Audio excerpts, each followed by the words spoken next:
Russia said on Thursday the launch of a Soyuz rocket failed last month due to a sensor that was damaged during assembly but insisted that the spacecraft remains reliable.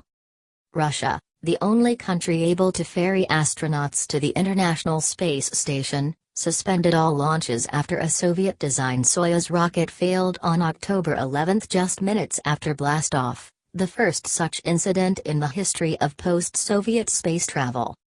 The head of the commission that probed the accident said the flight was aborted because part of a sensor that indicates the separation of the stages of the rocket was damaged during assembly at the Baikonur cosmodrome in Kazakhstan.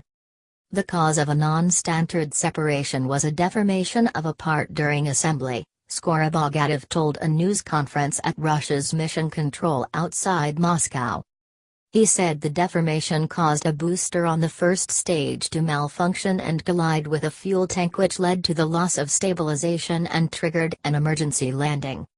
A video recorded by a Soyuz camera and published by the Russian Space Agency showed the rocket rapidly changing direction and spinning around after one of the four boosters failed to separate in sync with the others. During the aborted launch, Russian cosmonaut Alexei Ovchinin and U.S. astronaut Nick Hague made an emergency landing and escaped unharmed.